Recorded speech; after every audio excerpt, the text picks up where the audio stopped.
이것이 어제 판결문입니다. 87쪽 분량인데요. 제가 전직 판사들 몇 분한테 물어봤는데 찬성 논리보다 반대 논리 분량이 이렇게 더 많은 분량을 차지하는 것은 이례적인 것이 아니라 있을 수 없는 일이다, 이렇게 제가 들었습니다. 유죄 다수 의견은 38쪽에 불과했고 무죄 반대 논리는 49쪽에 해당됐습니다.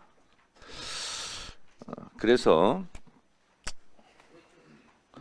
어제 희대의 판결이 있었는데 유죄 취지 파기환송에 대한 골자는 어제 조희대 대법원장이 주로 많이 읽었습니다만 반대 논리는 소개되지 않아서 균형을 맞추는 차원에서 몇 가지 반대 논리 몇 가지만 소개해 드리도록 하겠습니다.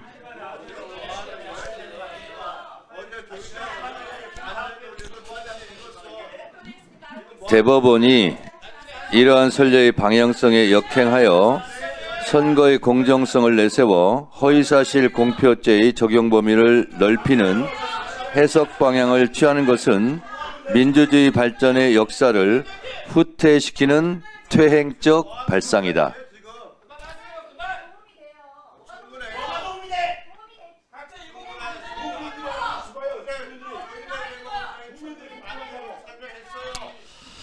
선거의 공정성을 내세워 공직선거법상 허위사실 공표죄의 적용을 매개로 수사기관과 법원이 선거 과정에 개입하는 통로를 여는 것은 선거의 자유를 해치는 법원의 정치적 중립성을 해치는 여러 가지 부작용을 낳는다. 선례나 다수 의견의 의미 확정 추가 법리에 충실하게 이 사건 골프 발언과 이 사건 백현동 발언의 의미를 해석하면 다수 의견과 같은 해석 외에 다른 의미로도 해석될 수 있다.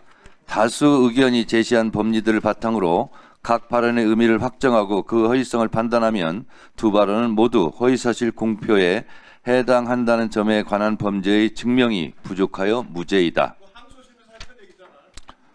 좀 기다려 보세요. 위원장이 진행을 하고 있는데 왜 그러세요?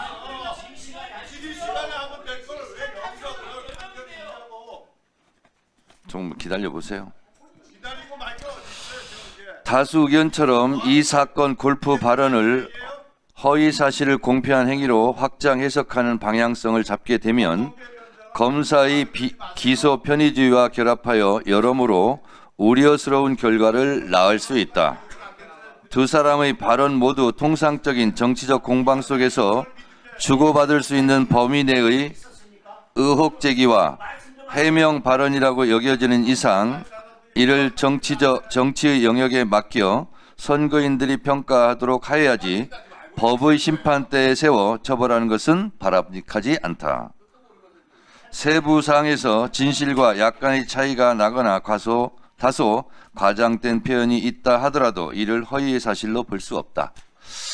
등등 제가 이것을 이 판결문에 다수의 분량을 차지하는 부분을 요약해서 제가 좀 말씀드려 조용히 좀 하세요. 자, 어제 판결을 두고 국민의힘과 민주당의 입장이 확연하게 갈리는 것은 주지의 사실입니다. 그러나 분명한 것은 대통령은 국민이 투표로 뽑는 거지 대법관이 뽑는 것이 아니다라는 사실입니다. 지금 같은 대선 한복판에서 대법원이 대선판에 뛰어들어서 이렇게 국민 참정권을 훼손을 하려고 하는 것은 헌법에 반하는 취지다. 저는 그렇게 생각을 합니다. 따라서 일각에서 제기하고 있는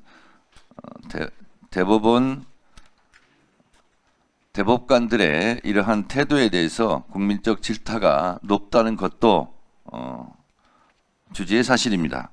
따라서 이런 부분에 대해서 오늘 현안 질의를 갖게 되었다는 점을 국민 여러분들께 말씀드립니다. 네, 수고하셨습니다. 우리 법원행정청 차장님, 예. 너 판사신가요? 예, 맞습니다. 네.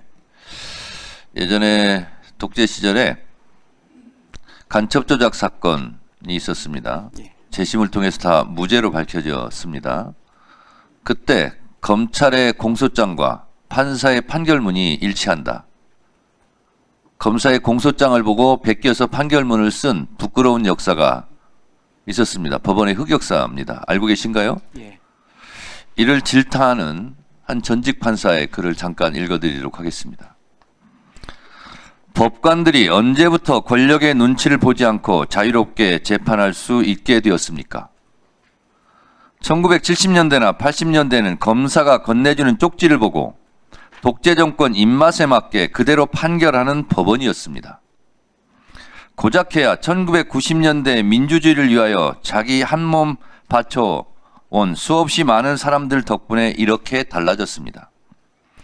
요즘 진보 성향 판사들이 뭔가 있는 척하며 타는 목마름으로 같은 민중가요를 목청껏 부르는데 그 사람들이 모르는 것이 있어요.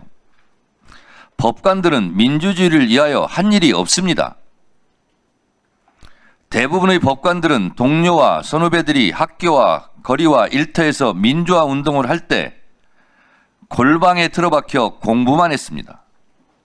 판사들은 고마워할 줄 알아야 합니다. 이렇게 일갈한 전직 유명한 판사가 있었습니다. 누구냐? 이분이 문영배 재판관입니다. 문영배 재판관은 법원의 흑역사에 대해서 이렇게 질타하면서 이제라도 정신을 차려야 한다라고 강력한 메시지를 이렇게 낸 적이 있습니다. 우리 법원 판사들이 한번 되새겨 볼 그런 대목이지 않은가라고 해서 소개해드렸습니다. 이 부분에 대해서 할 말 있습니까? 따로 드릴 말씀은 없습니다. 네, 국민 인식에 오류가 있을 수 있어서 한 말씀 드립니다. 재판 지연 전술의 신공은 나경원 의원입니다. 소위 국회 선진화법 위반 사건, 일명 나경원 빠루 사건, 이것이 발생한 것이 2019년 4월이에요. 2020년 1월에 기소됐어요. 지금 6년째 1심 판결이 나지 않고 있어요. 법원행정 차장, 예. 이 사건은 왜 이렇게 재판을 6년 동안이나 안 하는 거예요? 국민의힘 의원님들, 나경원 의원한테 왜 이렇게 재판이 지연되는지 자료 제출 요구해서 저한테 좀 보여주세요. 국민의힘 의원들은 재판 지연 얘기를 할 때마다 나경원 의원의 빠루 사건이 국민들이 다 생각날 거니까 알아서들 하세요. 서영교 의원님 질의하세요. 제가 사실관계를 하나 말씀드리면 이 6만 페이지 수사기록, 공판기록은 300페이지를 기준으로 소설 200권 분량입니다. 그러면 재판관들은 하루에 소설책을 20권씩 읽는 초인적인 능력을 가진 사람들이에요. 법원행정처 차장님, 예. 아시겠어요? 본인 소설 하루에 몇 권씩 읽어요? 몇 권씩 읽을 수 있어요, 소설? 하루에 소설 20권 읽을 수 있어요? 300페이지 책 20권 읽을 수 있어요? 대한민국의 대법관들이 얼마나 능력이 있으면 300페이지 책 20권을 하루에 다 읽습니까? 참으로 희한한 일이고 참으로 희귀한 일이고 그래서 희대의 판결이라고 그러는 거예요. 참 부끄러운 줄 아셔야 됩니다.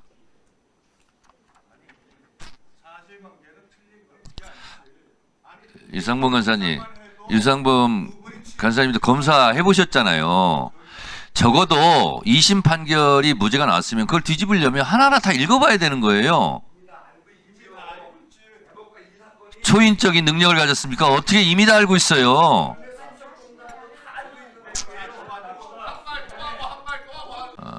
우리 대한민국 국민들은 얼마 전 헌재 판결문을 다 보았습니다. 헌재 재판관들이 만장일치가 되기 위해서 심사숙고하고 한자 한자 다듬어 쓴 그 명판결문을 우리 국민들이 기억하고 있습니다. 근데 제가 이것을 다 보지는 못했습니다만 다수 의견과 소수 의견의 주장과 논리가 거꾸로 된 것이 아닌가 그런 생각이 들었고, 또 직위원 판사로 인해서 정말 성실하게 법관으로서 법률과 양심에 따라 재판하고 있는 많은 선량한 법관들의 도매금으로 지금 명예가 실추되고 있는 사실에 종지부 마침표를 찍은 것이 어제 조희대 대법원장이 아니었나 그런 생각이 듭니다. 오늘 법원행정처 차장도 굉장히 시무룩한 얼굴로 앉아 계시고 곤혹스러워하는 표정인데, 헌법재판소의 위상이 올라가고 국민들의 사랑을 받고 있는 이유를 한번 생각해 보십시오. 지금의 헌법재판소의 권위와 위상, 국민들의 사랑에 비해서 우리 대법원이 국민들의 질타를 받고 있고, 이러다가 법원이 지귀연화 되는 거 아니냐 하는 국민들의 조롱도 많습니다. 그것을 스스로 한번 생각해 보시기 바랍니다. 잠시 정회하였다가 1시 40분에 속개하겠습니다.